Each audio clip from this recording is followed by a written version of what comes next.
It's been a while since I published a tutorial how to create a game, so finally here is a new Unity tutorial and we're going to create the famous worms game. You know, the worms shooting each other. I'm going to put it here on the screen so you can see how they shoot and kill each other. I know you like to kill worms, so that's why I'm giving you this game.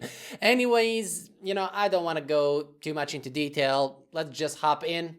But first, subscribe and like the video, and let's go into the video. So I am in a new 2D project, so you should create a 2D project in order to follow along with this tutorial. And here I am going to right click in the project window panel. I'm going to create a new folder that I am going to call sprites, because we cannot create our game if we don't have any sprites. As simple as that. And inside of here, I'm going to import all of the sprites that I need. So I'm going to simply right click, actually first copy the sprites, go over here, right click and reveal this in Finder. So here it is, and I'm going to paste these little nice boys. And, you know, for some reason I didn't, lower my volume. I don't know why. Let's wait for them to, import. And I expect you to be a psychic and know where you can get these assets. I'm not going to tell you. I'm just kidding, of course. Anyways, you can get these assets here, source code and projects. This is a shout out to this nice little website where I found this project that I'm going to explain to you. And you can simply go, link will be in the description below this video, where you can simply click there, go and download the project. And there are other projects that they have that you can look into, and yada yada yada. Okay, so a big shout out to source code and projects. This video is sponsored to you by Machinations. Machinations is the game balancing platform in which you can map your entire game, then run simulations to balance parameters. It will help you get laser focused clarity, rapidly prototype without writing code, and balance your player's experience. Using Machinations, you can save up to 90% of balancing and iteration time. They offer a free forever plan and plenty of learning resources, so check out the link in the description. Let's continue. So what is the next step? Over here, I'm going to right click and I'm going to create a new folder for the animations, because, we are going to have animations. And before we actually get to the point to have the animations, let's go over here in the sprites and select the worm, because as you can see here, our wormy. I didn't tilt, okay? This is just, my sense of humor. So over here we have, a sprite sheet out of worms. And here in the single, for the sprite mode, I'm going to change it to multiple, and I am going to hit apply. And now going here into the sprite editor, we are going to slice this bad boy. But what I'm going to do is here, grid by cell size. Now, this is basically you customly. Now, customly, I think customly is now a word. And this goes over here. Okay, so this is the one we want to focus on. So customly is now a word. Anyways, by custom, this is where you decide how you want to slice your sprites. So over here, we have the grid by cell, and I'm going to slice them 60 by 60 pixels. Okay, and I know that because over here, if you pay attention at the bottom left or actually bottom right corner, you will see here 60 by 300 is the resolution of this sprite, which I know that you can slice by 60 because, 6 multiplied by 6 is 36. So let's go over here and slice them, and you see we have nice little 6 tiles, and I'm going to hit apply. Now we are also going to do the same thing for our flame over here. So select it, go over here, multiple, and let's, apply that change and do the exact same thing, 60 by 60, click on slice, and we have nice little 5 parts of this fire, or however we're going to call it, I don't know, fire. And this is what we're going to use to shoot. So now, let's create the worm. So I'm going to drag this worm over here, and I'm going to zoom in on him, and there you go. This is our nice little worm over here. And what we are going to do with the worm is select this bad boy over here, and I'm going to call him simply worm. And over here, let me just check if everything is okay. Yes, everything is okay in terms of resolution and all of the good stuff, because here in the game view, he looks kind of small. We'll probably need to, we'll probably need to resize that, probably a couple of scales, or what is another way that you can resize that? Well, another way is over here, selecting the worm, going to pixels per unit. You see here we have 100. That means 100 of these units is, 1 pixel. But if we say here 50, and if I hit the apply button, automatically you will see now how the worm is a little bit larger. And we are going to do the exact same thing with the flame. So select the flame over here, go over here in the pixels per unit and say 50. Well, actually type, you don't say 50, because if you say, nothing will happen. So now I can select the worm here in my, scene, and I am going to attach an animator component on him. And in order for this to work, we need to go back here in the animations and create an animator controller that I am going to call worm controller, because, he controls the worm and all of the good stuff. So drag this over here and voila. What I love to do when I animate, I love to take the animation tab and put it over here at the top, which means now I can go in my assets and sprites, and over here for the worm, let's select the worm first. And while he is selected, I'm going to click on create, which is going to create a new animation clip. And I'm going to save it over here into animations. I'm simply going to call him worm animation. Simple as that, because we have one animation and there you go. Select all of these sprites from the sprite sheet and paste them over here. It's simple as that. And when I zoom in now to test out the animation, you will see that, the brain of this worm is playing a little bit weird, like he has, I don't know, some, disease or whatever. So what we are going to do is we are going to go over here and on these 3 dots, which are here on the timeline, which will reveal frames, seconds, and so on and so forth. I'm going to set sample rate to 24, which is going to lower the sample rate from 60 frames to 24 frames. So now when I play, our worm doesn't have a disease. We cured him. I'm a doctor now, so anybody coughing or whatever, I can give you prescriptions totally free. Don't worry, I bought a diploma from a Chinese website, okay? So what is the next step? So now that we have the animation of the worm, I am going to attach on him, select him, and attach a capsule collider 2D. Now it needs to be a 2D because this is a 2D game, and of course I'm going to lower this capsule, or actually resize. So the size X is going to be 0.59 and the size Y is going to be 0.63. So he's a little bit like circle-ish or whatever. You can of course move him a little bit above, so something like this. Yeah, this can do, for example. It's totally up to you. I'm not judging you, okay?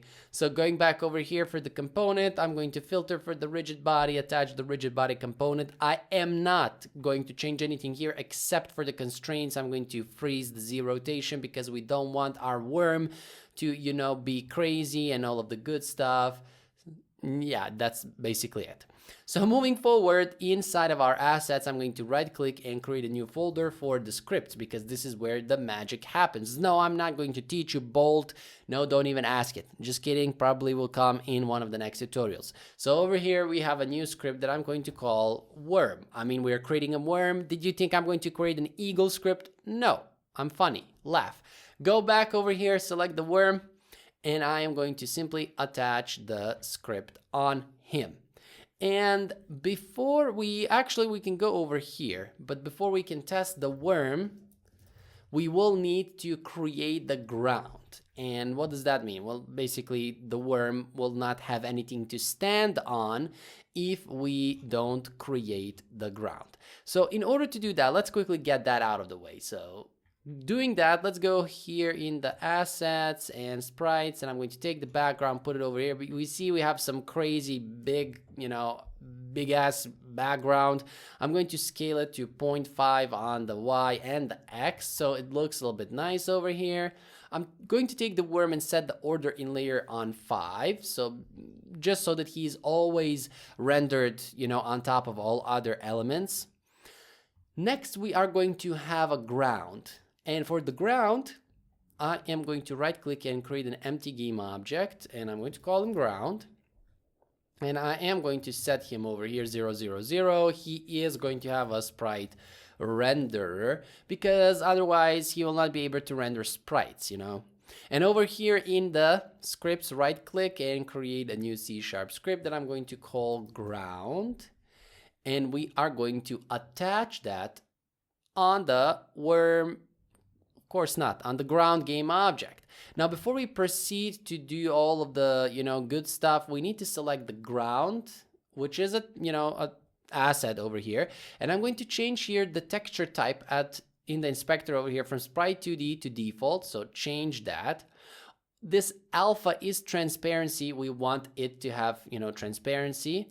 And over here, compression, I'm going to say RGBA 32-bit. And of course, we need to set here to be clamp for the wrap mode, and over here, point for the filter. And I said, of course, like, you know, that's something that is, you know, by default. Everybody knows that, but it's not like that, okay? So inside of our ground, but before, you know, we first need to open the script in order to actually do things inside. So going back over here, by the way, and listen, what is this? Okay. So by the way, don't forget, you know, to like the video and you know, comment, probably give a subscribe, because that helps the channel a lot. So over here, we are going to have a serialized field of a private rigid body 2D, which is going to be bullet prefab. And this is going to be, as I said, a bullet prefab that we're going to use to shoot. We are also going to have here a serialized field, a private transform that I'm going to call current gun, or basically the gun that we're going to hold. Now, remember, in Worms game, we have multiple, you know, guns that you can add later on. I'm going to use one over here because that's how good I am. I only need one gun to kill everybody. And this is not, you know, in a weird way. So moving forward, we're going to have a public float walk speed, which is by default 1. And I'm also going to have a public float max relative velocity, which is, you know, 6F by default. And a public float missile force by default is equal to 5. Of course, as you can see, all of these are public. We can change them in the inspector anytime we want. We're also going to have a public int worm ID, which is going to be the ID of the worm in order to know which worm is next, and so on and so forth. We are going to have a private sprite renderer that I'm going to call sprite renderer. And we are going to have a private camera, which is going to be main cam. And we're going to have two more variables, which is going to be a public bool. So not, whatever I wrote. So public bool is turn. And this is going to be, you know, like this. Don't worry about that. We will cover it in a moment, or when we create additional features for the game. And we are also going to have the worm health script, which I'm going to call worm health. You know, simple as that. But of course, we still didn't create it, so we cannot, you know, declare these variables until we create all of this functionality. And of course, I wouldn't be stupid if I didn't do this, but all of this goes inside of the worm script and not actually here, because this is the ground script. So over here in the worm script, simply paste all of this from the ground script. So there you go. I know I'm stupid, laugh a little bit, you know. Anyways, in the ground script, what goes is this. So public texture, so texture 2D, so it's texture 2D. And there's a texture, the ground one that we have created, and I'm going to call it base texture. So base texture, and of course, I'm following along the project that you saw, but for this, I would set it to be serialized field and be private, which I think is a lot better. So private, and over here, serialized field, because we only need to access this inside of this ground script and nowhere else. Next, we're also going to have a private texture 2D, which is going to be our clone texture, or actually the current texture that we are going to create. We also need the private sprite renderer that I'm going to call sprite renderer. There you go. Next, we are going to have a private float underscore width world, or world width and underscore height world, and also a private float underscore width, so underscore width pixel and underscore height pixel. And why am I adding these underscores, you're asking? Well, because now I'm going to create accessors for these. So over here below the start function, we are going to create one for the public. So public float with world. And I don't want just to, I don't want just to have here larger or capital W and here lowercase w, because that might confuse us. So underscore here is better. And of course, these are some naming conventions, and you can also think of your own naming conventions and follow them through in order to, give your variables names and so on and so forth. Next, over here, we're going to have a getter, because we need for these accessors to have a getter. That is required. Setter is an optional. And here we're going to say get, and we're going to say if with world, if that is equal to 0, that means, we didn't set that value. Then we're going to say underscore with world is going to be equal to sprite render dot bounds dot size x, and then we're simply going to return with world. There you go. So this is for the world width. Next, we have the height. So we're going to do the same thing. So public float height world. So it's height, and we spell it with H-E-I-G-H-T world. There you go. I don't know to spell sometimes, so don't mind me over here. Next, we're going to have a getter, and again we're going to say if our underscore, so if the underscore height world is equal to 0, then we're going to say underscore height world is going to be equal to sprite renderer. So over here, sprite render dot bounds dot size dot y, and then we're going to return underscore height world. There you go. And the last two are the pixel, world. So the height, or actually the width pixel and the height pixel. So let's do the exact same thing over here. Basically what I'm going to do, I'm going to copy these quickly, and over here it's width world. So I'm going to say width pixel. And here it's underscore with world. I'm going to say underscore with pixel, and over here and over here. And there you go. And here is height pixel. So height pixel. Just make sure that you change these. If you copy pasted like I did, you need to change these, or otherwise it will not work. And of course over here, it's not sprite render bounds. Instead, we are going to do this. We're going to say sprite render dot sprite dot texture dot width, and this is for the width. For the height, we're going to do the same thing. So over here, just copy this, and here I am going to paste it. So here, pasting it, but it's not width, it's actually height. So make sure that you have these, and you can separate the return from all of these, just so that we have a little bit clear visualization what is happening over here. So this is what you need to do. So this is just for the getters and the setters. So now we need a function that is going to update our sprite render. So I'm going to say void update sprite, or actually texture. So update texture.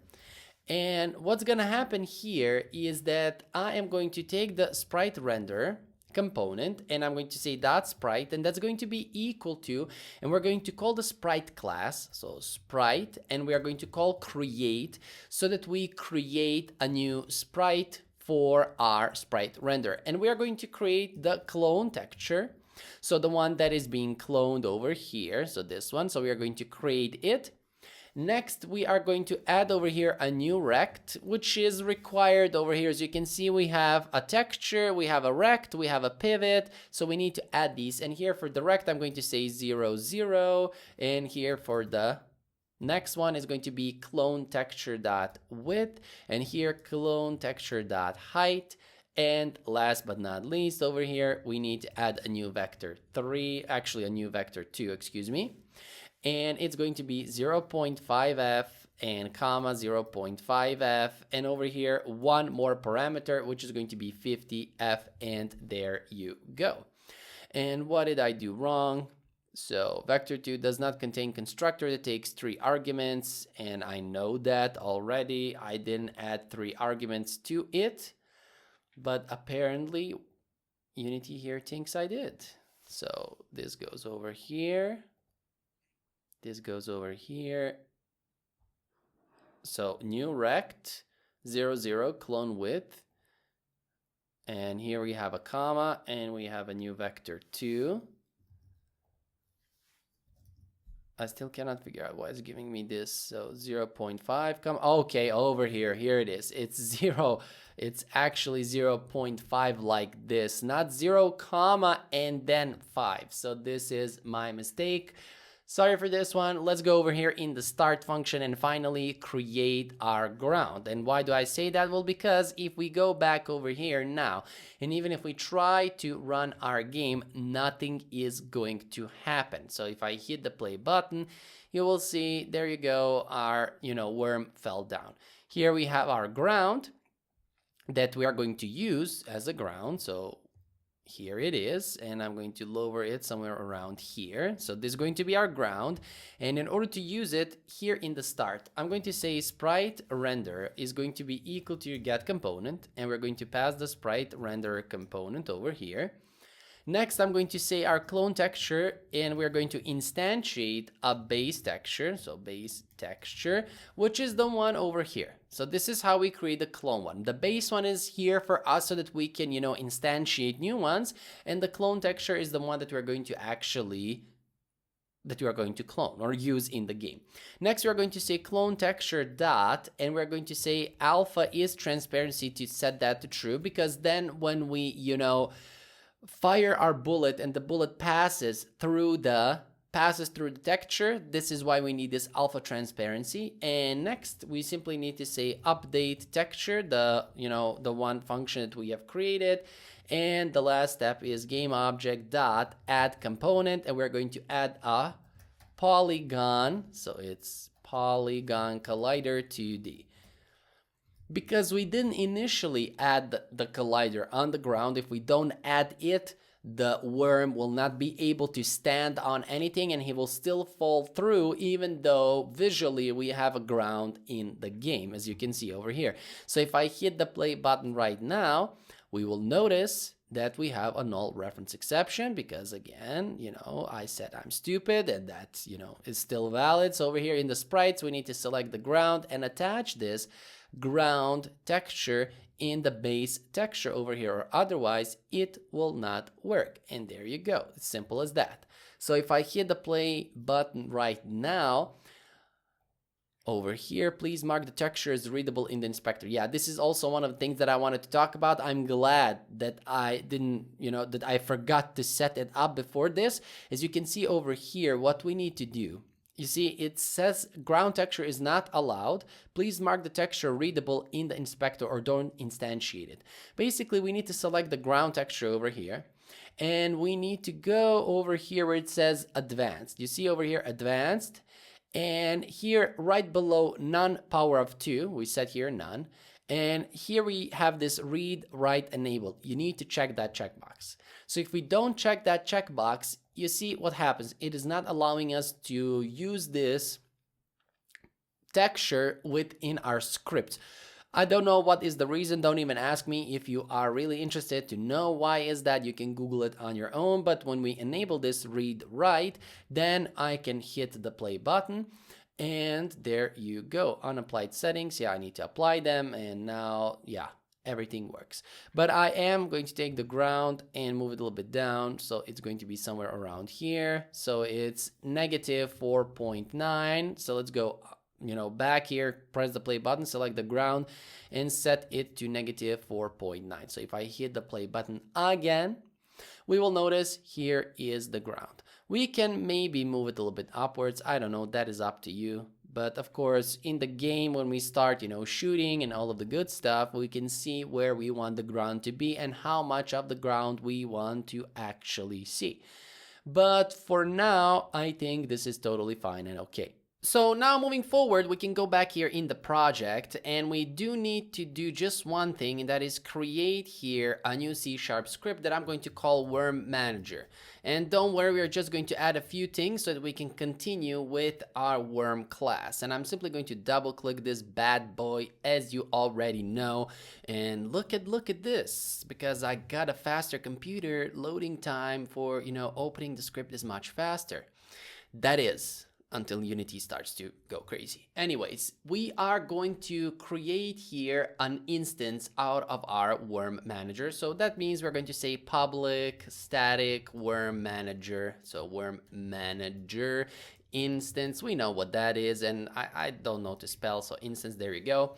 We're also going to have here a private worm array of worms, because we are going to have, as you already know, in the worm game, we have multiple worms and they shoot each other. You played that game, you know that. We are also going to have here a private transform that is going to be the worm camera. So worm camera. Actually, we don't need to make it a serialized field, because I'm not going to drag and drop it. Instead, I'm going to use it by calling the main camera. Also, what we are going to have here is a private integer, which is going to be called current worm, because we are going to determine which worm is going to, be at his turn to shoot and move and so on and so forth. Same as in the worm game, you know that.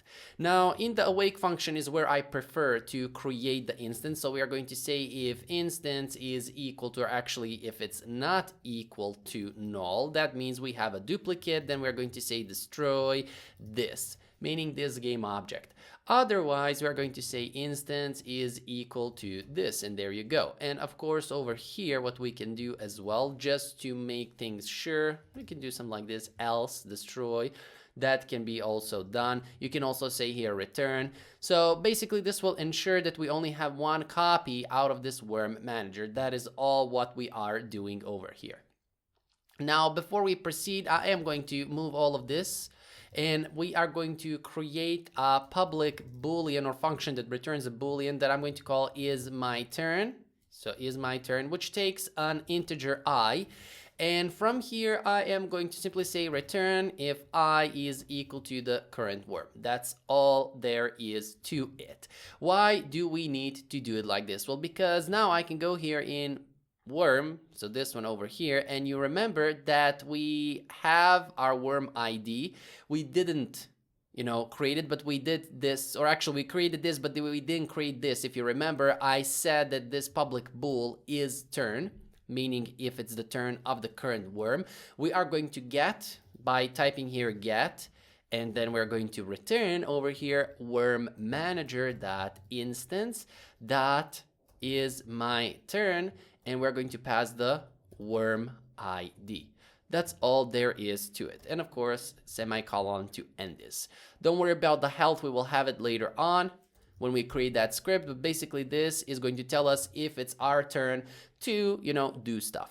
So in the start function over here, we're going to get the sprite render, which is going to be equal to get component, sprite render component. This is all basic stuff. You're getting the component. You can also make it a serialized field and then attach it, drag and drop it. That can also work. And next we're going to also get the main camera. So main cam is equal to camera.main. And here we will get the health. So get health script, but that will come later on when we actually create the health script. Inside of the update function, we are going to test if it's not. So if is turn basically, and what is this over here? So let me just find it. Here it is, bool. So if it's not turn, we are going to say return. What is this? If it's not turn, then return teacher, what you're talking about, you're confusing me. Sorry for that. Let me just explain.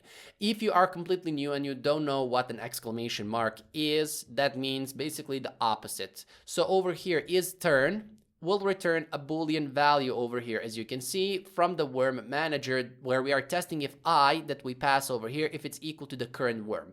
And the I that's being passed is basically the worm ID. So if the worm ID of this current worm is equal to the current worm in the worm manager, that means this will be true, which means this will not be executed, which means this will return true, and this will make it the opposite which is false. Then we can do stuff over here, and here we are going to walk and, you know, shoot and so on and so forth. But if this is turn returns false, the exclamation mark will make it the opposite, which means true, then return, then we will not execute what's below over here. And what is below is going to be void rotate gun, which is a function that we are going to create in order to, well, rotate our gun, and void movement and shooting like this to move and shoot. There you go.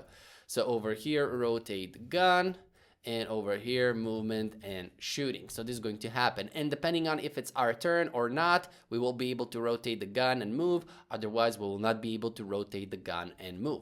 So over here in the rotate gun, we are going to say vector 3, which is a difference, and that's going to be equal to main camera dot screen to world point, and we're going to say input mouse position, and we're going to subtract from that the transform dot position. Now a little pro tip over here, because we are calling the rotate gun in the update, it is better to take this difference and go over here and declare it. So we can say something like private vector 3 difference, and over here I can simply remove this. Why? Well, because then we don't have to create a new vector 3 every single frame, because especially on mobile, if you are creating new objects inside of the update function, especially every single frame, it is going to hurt the performance.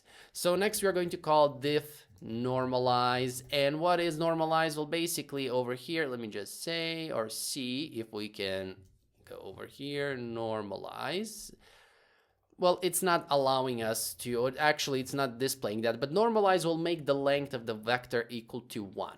Next, we're going to say float rotate underscore z is going to be equal to matf dot atan or atan, or however this is called, difference. And let me just go over here and see the atan2 returns the angle in radians. So basically this is going to return the angle, come on over here, in radians between the difference dot y and difference dot x, but we need to convert this into degrees. That's why we're going to multiply that with matf.rad to degrees. Basically, this is how you convert radians into degrees in Unity. And then simply we're going to say current gun dot rotation is equal to quaternion dot Euler. This is how we create rotations in Unity, by using this Euler or whatever. We're going to say 0, 0 for the x and the y, but for the z it's going to be rotate z plus 180f.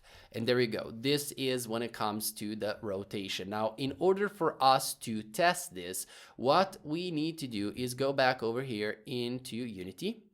And I need to select the current worm that we have over here. So here he is. And let's go over here inside of the sprites. And this is our gun. There you go. I'm going to attach it on the worm.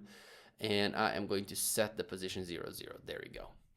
So currently we don't see it because the worm has a order in layer 5 and the gun has an order in layer 0. So I'm going to set 6 and now we see it. There it is. I am also going to resize it a little bit. So to scale for the X, Y, and Z. Basically Z, we don't need to set the scale, but you know, that's it. So over here I'm going to say 0.106 for the X position, and the Y is going to be negative 0.045. There we go. So this is, well, this is the position of the gun. And in order for this to work, we also need to right click over here and get the worm manager. So we need to attach the worm manager component. Otherwise it will not work, because as I said, it will not work because of this here. But even this, we can currently, just for the testing purposes, we can just remove it like this so that we can go back and test it out. So let's go here and see, just see if the gun is rotating. So here it is, and actually it's not. So let me just go over here and see. So the variable current gun, yeah, okay, stupid me, silly me. I mean, I created the gun, but I didn't attach it. Here it is. We need to attach it here on the transform, because if you remember, here in the game we have the current gun, which is a serialized field, so we need to attach it in order for it to work. That's why it didn't work. So now you see how it is rotating. And let me just zoom in a little bit. And can we zoom in? Actually, why isn't it allow me? Anyways, you can see on your own as well. It is small, but yeah, you can see that the gun is rotating. This is what I wanted to show you. Going back into the script over here, now into the movement, because we can rotate the gun. And by the way, let me just go over here, and I am going to remove this and remove this because this needs to be left over here. So in the movement and shooting, what we are going to do, first things first, we are going to get the horizontal input. So we're going to say float hor input dot get axis. And this is going to be horizontal. Now make sure that you spell it correctly. If you don't spell it, it will not work. Now if the horizontal, so if we don't have input, if it's equal to 0, because this will return either 1, 0, or -1. Depending on if you're moving to the left and right, it will be -1 and 1. And if we are not moving, if we're not pressing any horizontal axes, which is, you know, A, D, and left and right arrow key, that means we'll get 0 over here. So now what we are going to do is we are going to say current gun.gameObject set active to be equal to false, because we don't want to display the current gun since we are not moving. We're also going to say if our input get key down. So if we press the key code, so key code Q, then we are going to shoot while we are standing. We cannot shoot if we are in the movement. Same as in the, you know, worms game. Then we're going to say our rigid body 2D, which I'm going to say bullet, is going to be equal to instantiate the bullet prefab. We are going to instantiate at the current gun.position minus the current gun right. So we are going to instantiate a little bit over to the right side by using the current gun.rotation. That is all there is to it. And then we're simply going to say bullet. And by the way, did I name it bullet? I named it bullet prefab for some reason. So over here, it's actually bullet prefab. And next, we're going to say our bullet.add force. So we're going to add force to it minus, so negative of the current gun and the right of it, multiplied with the missile force, and we're going to say force mode 2D.impulse. Now you can of course look this up. You see adds an instant force impulse to the rigid body using its mass. Basically it will add, as it said, an instant force to push the missile or the bullet forward. Next, we're going to say if is turn, meaning if it was our turn, we're going to call the worm manager. So worm manager dot instance dot next worm. And of course, we didn't create this function, so we do need to create it to remove this error from here. So going back over here, we're going to say public. So public void next worm, there you go. And inside of here we're going to call a coroutine that is going to set the next worm, but more on that in a few moments. Don't worry about it, we'll come back to it. So next over here, so this all happens if we are not moving. So if the horizontal is 0 and then we press the key code Q, then we can attack. Otherwise over here else, we are going to do what? We are going to say current.gameObject, or actually current gun gameObject set active to be equal to false. And I said it over here false, but actually over here it's true because we're not moving. And over here it's false. Since we are moving, it is going to be false. And then we're going to say transform position, which is the current position of the worm that is moving, plus equals vector 3.right. And we're going to multiply that with the horizontal movement, be that -1 or 1. And we're going to multiply that with time.delta time and multiply that with the walk speed. And this is going to be the movement speed of the worm. And since we are moving left and right, we're also going to call the sprite renderer to flip the X. And we're going to say if that is, so flip X is equal to input.getAxis. So I can just copy this over here. I can copy this. There you go.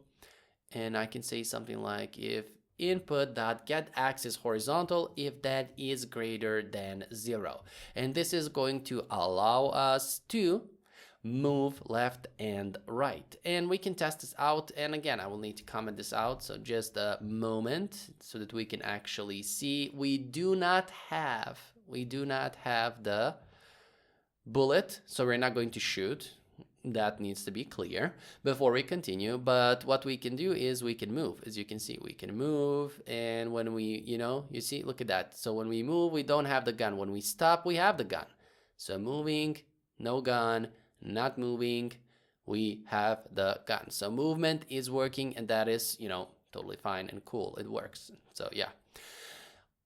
What is the next thing? Well, the next thing is to actually create the bullet. So we need to create the bullet, which is going to be our, over here, let me go inside of the flame. So this is going to be our bullet, and it needs to be, animated. So what I'm going to do is simply put it over here and over here. I think I'm going to set the bullet at, 7 for the order in layer, and I'm going to call it bullet for some reason. I don't know why. Let's go over here into the animations, because we are going to have the animation for the bullet as well. So that's why we need to, right click over here and create a new animator controller, which I'm going to call bullet controller or fire bullet controller, however you want to call it. So maybe fire bullet. And what is this going to have, or this component? It is going to have the animator, which has the fire bullet controller attached on it. We are also going to attach a rigid body 2D on this bad boy. I'm not going to touch anything over here by default. I'm going to leave it as is. And last but not least, we're going to have a circle collider 2D, which of course we need to resize a little bit. So over here, I'm going to say 0.085. That's how long I want it to be. And over here, we're going to set it at 0.05 for the position or offset X. It is too small, so what I'm also going to do is set the scale at 3:3 for the X and Y. And that's all there is to it. Last but not least, taking the animation tab, putting it over here, and selecting the bullet. Let's go quickly over here and create the animation. I'm going to call it simply bullet anim, so bullet animation or fire bullet animation, however you want to call it, taking all of these sprites and simply putting them over here. And again, we will need to set up the frame rate. So you see how crazy or how fast it goes. So over here, what I'm going to do is go into the sample rate and set it to 24, I believe. Yeah, that is totally fine. That is totally fine. And going back over here, I'm going to right click, not reveal in Finder, but right click and going over here, folder, and I'm going to call it prefabs. Into the prefabs or inside the prefabs folder, grab and drag the bullet, which means now I can select the worm and I can attach the bullet prefab on it right here. Which means that now, and by the way, the bullet prefab over here, it is going to be a trigger. So it needs to pass through other game objects. So now we are ready to shoot the bullet. So if we go over here and there you go. You see we're shooting the bullet and we have some bullet rains. It's raining bullets. I cannot sing, okay. So I really enjoy creating these tutorials. I hope that you enjoy watching them as much as I enjoy creating them. In order to play the game with multiple worms, we need to finish the worm manager. So we need to go back over here and let me just quickly turn this off, because now when we finish our worm manager, this will not be an issue. So over here in our, or below the next worm, we are going to create a coroutine that we're going to call. So we're going to say public enumerator, not enumerable, enumerator, and we're going to call it underscore next worm. Because you can also separate your coroutines by using the underscore instead of, one method here and one method name over here, but essentially they are calling each other. So here I'm going to say int. So int next worm is going to be equal to current worm plus 1. That is going to be the next worm. Current worm is going to be minus minus or minus equal 1. So we're going to subtract from it. And then we are going to say yield return new wait for seconds, and we're going to wait 2 seconds, and then we are going to say current worm is equal to next worm. There you go. And we're going to say if the current worm is greater than or equal to the worms, so all worms in the game dot length. So if that is greater, then we're going to say current worm is equal to 0, so that we pass to the next worm. And then we're going to say worm camera dot set parent, and we're going to set the worms and the element that's at the current worm dot transform, so that the camera now goes to the current worm and it can see him. And our worm camera dot local position, not Euler angles, local position is going to be equal to vector 3.0 plus vector 3.back multiplied with 10. So we're going to just move it a little bit backwards. That's all there is to it. And over here, we're simply going to say start coroutine, and there you go.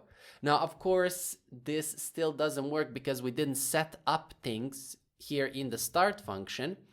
We need to get a reference to all worms in the game. So we need to say worms is equal to game object dot find objects with, so find objects of type, and we are going to say of type worm.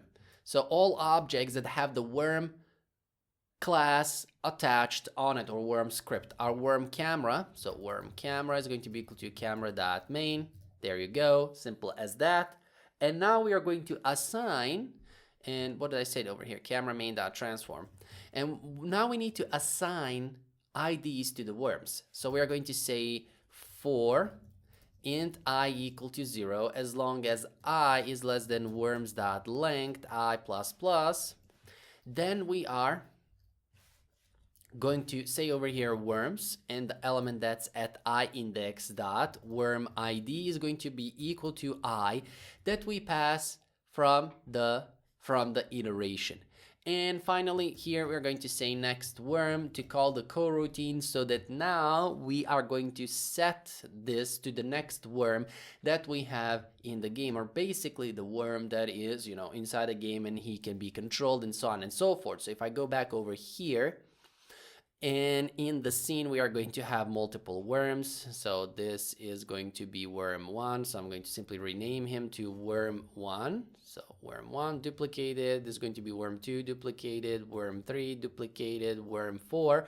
And of course, now I'm going to set this one over here, set this one over here, and set this one over here.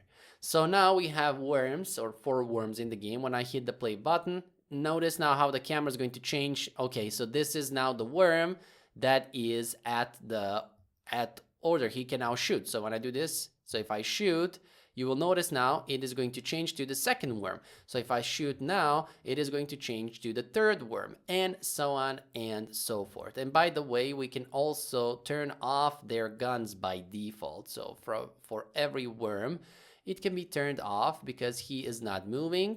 That is the reason why, so that he is not with his gun. He is not armed. Only the current worm who is at the order C, only his gun. So now I can shoot. There you go.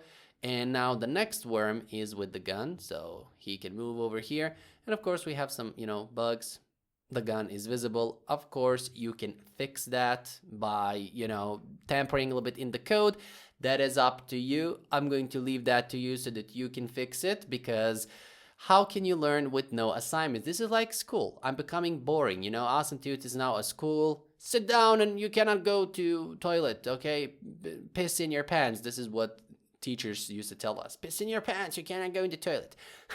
Anyways, in order for worms to be dealt with damage, we need to go over here for the bullet, and we need to tag it. So here add tag, and I'm going to say bullet tag like this, and I'm going to select it, and from here I'm going to select the bullet. But now here in our class in the worm, for the on trigger enter, so on trigger enter 2D, we are going to say if collision dot compare tag to the bullet tag, meaning we have collided or the bullet has hit the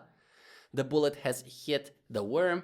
Next, we're going to say here if is turn like this, then we're going to say worm manager dot instance dot next worm. There you go. But also over here we're going to call the worm health, so worm health dot change health by -10.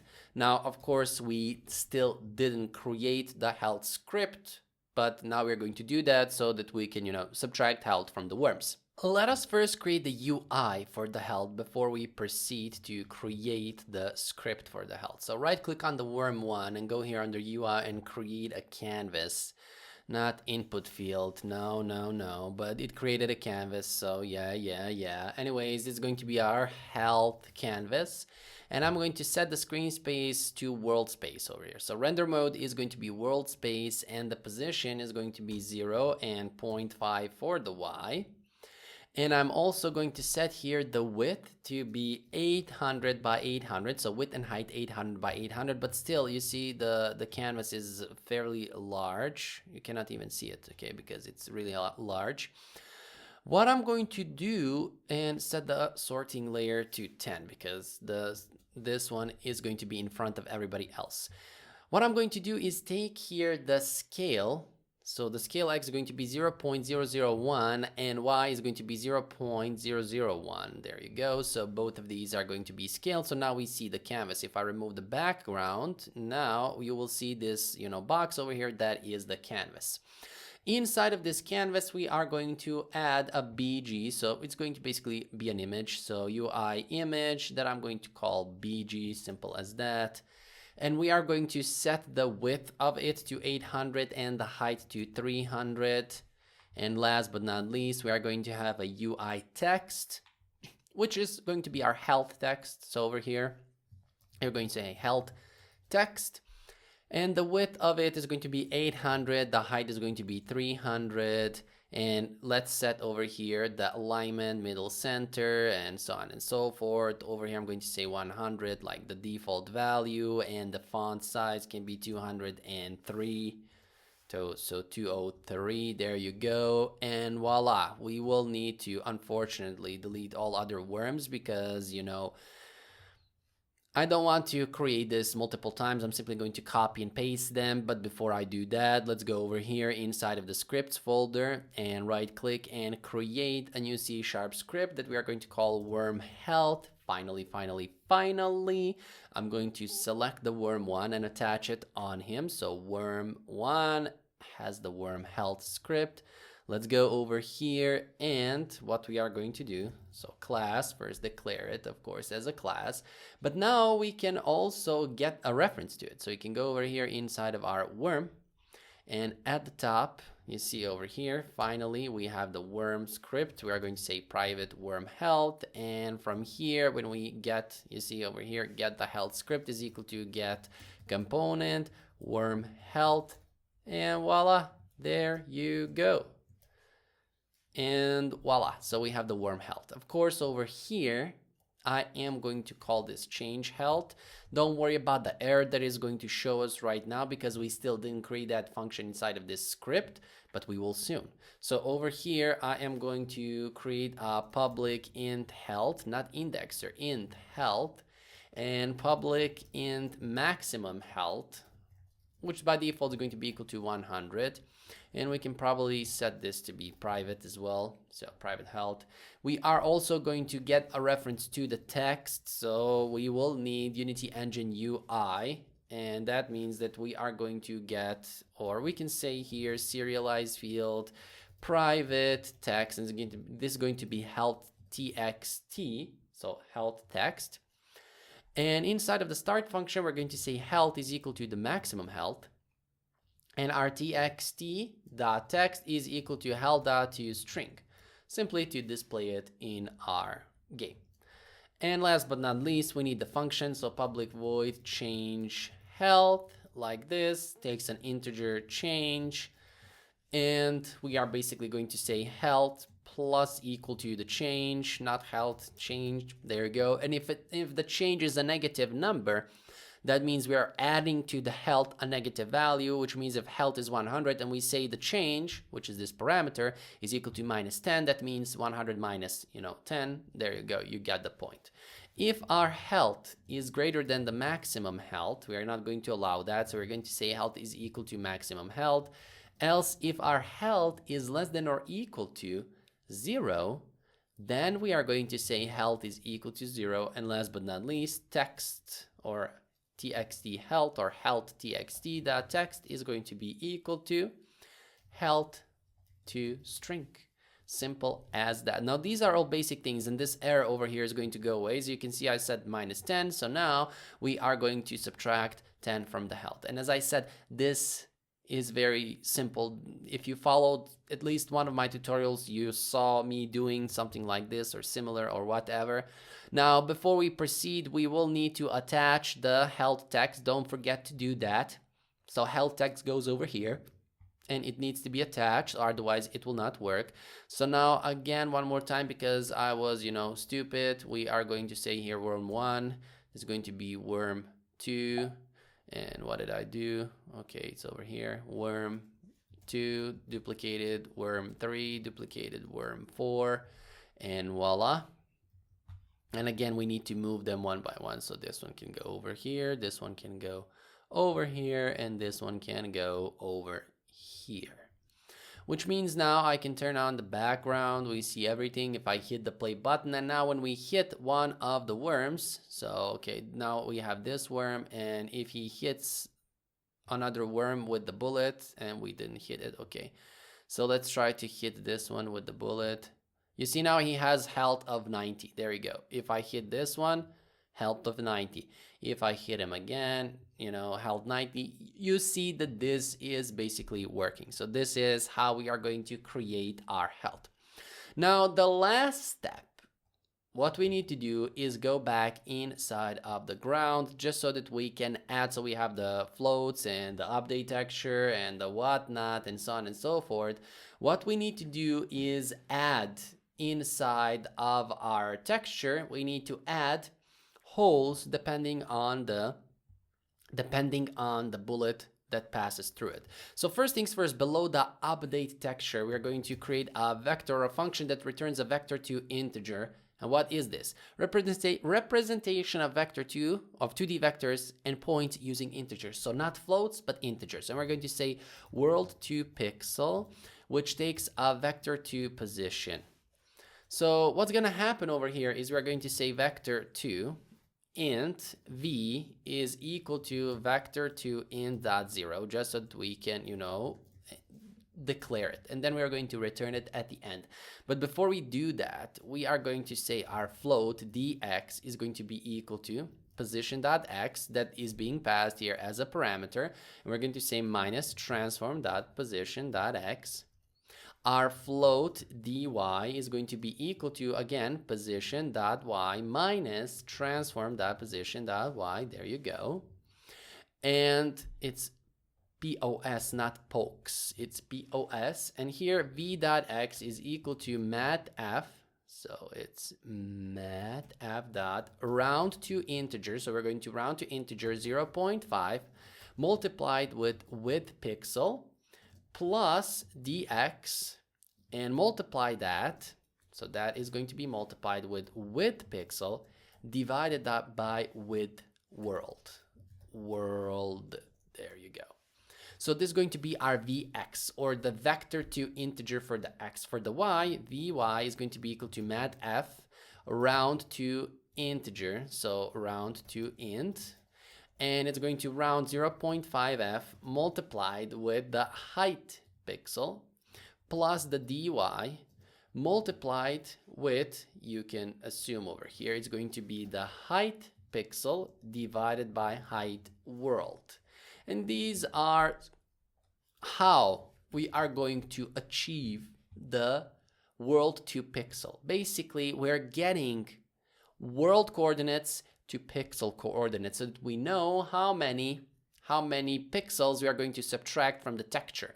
And how we're going to do that? Well, we're going to do that by using void make a hole, which takes a circle collider 2D that I'm going to call hole. not col from charmed, just col, C-O-L. Next, I'm going to say over here vector2, which is an integer. Vector2 int is equal to world2 pixel, and we're going to say col.bounds, not bounciness, but bounds.center.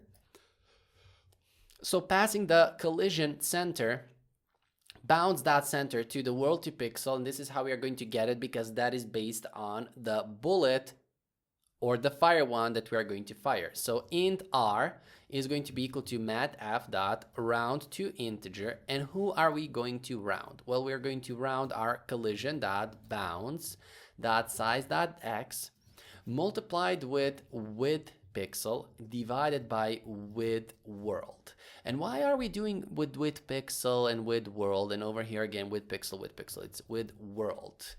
Why are we doing that? Well, because if you remember over here, we're getting the height world from the sprite renderer and from the bounds of the sprite renderer and the texture width of the sprite renderer and so on and so forth. So that's why we can calculate it with these over here. So next I'm going to create a few integers. Integer px, integer nx, integer py, ny, and d. And I know what you're thinking about the d. No, it is not that. Okay, so moving forward for int I, which is equal to 0, as long as I is less than or equal to r, I++. From here we are going to randomize the d. And what did I do over here? So randomize the d. So we're going to say d is equal to matf dot round to integer, and we're going to say over here matf dot square root of r multiplied with r minus I multiplied with r. So next we're going to say for int I, which is equal, actually for int j, we cannot do I, which is equal to 0, as long as j is less than or equal to d, we are going to say j++, and from here we are going to calculate all of these. So we are going to calculate our px, which is going to be equal to c.x plus I. Our nx is going to be equal to c.x minus I. Our py is going to be equal to cy, and we're going to say plus j. And last but not least, ny is going to be equal to c.y minus j. And now I'm going to go over here, clone texture, and we're going to say set pixel. This is why we calculated everything with pixels, because we have the set pixel in the clone texture. So we're going to say px, so px, comma, py, comma, color dot clear. And we can copy this, paste it 1, 2, and 3. So now we have px, py. Over here we're going to have nx, py. Over here we're going to have px, ny. And over here, come on, we are going to have nx, ny. So it's px, py, nx, ny, px, ny, and nx, ny. That's all there is to it. And outside of this loop, we are going to say clone texture dot apply. There you go. And update the texture. Simply updating the texture, which is this over here, setting the clone texture, and you get the point, yada, yada, yada. Now, since we are, destroying parts of the texture, parts of the field, we also need to destroy our GameObject.getComponent polygon collider 2D, because we need to create a new polygon collider since we don't have the old one. And what do I mean by this? Well, I mean it like this. This is our ground over here. And if we, this is the ground. And if we destroy this part of the ground, we need to remove it. So now we don't have that part of the ground. So now it will look something like this. So the ground will now look something like this. This over here is empty, which is this over here. So now we need a polygon collider that, has a collision. What happened over here? Okay. So again, let me just draw that over here like this. There you go. So now we need a polygon collider that has all of this over here. You see, it has collisions over here and it has collisions here. We don't want collisions over here because then it will look like that our worm is floating, and we don't want that. So that's why we're destroying the current polygon collider, and then we are, adding a new, so we're saying game object dot add component, and we are adding over here a polygon. So polygon collider 2D, which is now a new polygon collider that will have the shape same as the shape of the texture. And last but not least, on trigger enter is where the magic is going to happen. So from here, we're going to test if the collision dot compare tag bullet, and we add an exclamation mark, which means if this is not true, we are going to say return. Also, we're going to say if our collision dot get component, and from here we're going to say circle collider 2D, meaning if the bullet doesn't have a circle collider, then again we are going to return. Otherwise, we're going to say make a hole, and here we're going to say collision dot get component circle collider. There you go. And then we're going to destroy the collision game object after 0.1 seconds. So what's happening over here is that I'm testing if the collision doesn't have, or the game object we have collided with doesn't have a tag bullet, return, meaning exit out of this function. We don't want to, the bullet didn't collide with the ground. Now, if the bullet collided with the ground, next we're testing if the bullet has a circle collider. If he doesn't, return. We only want to collide with a circle collider. And if that is also true, or basically if it's true, he has a circle collider, then we're going to proceed to make a hole and then destroy it after 0.1 second. Which means now I can go back over here and hope that the compile time will,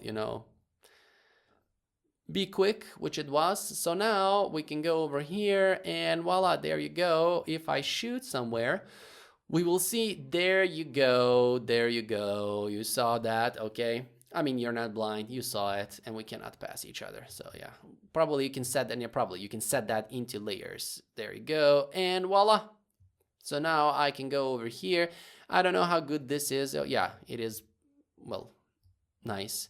And why the worm is colliding like this is because if you go over here and select the worm, is this the worm? Yeah.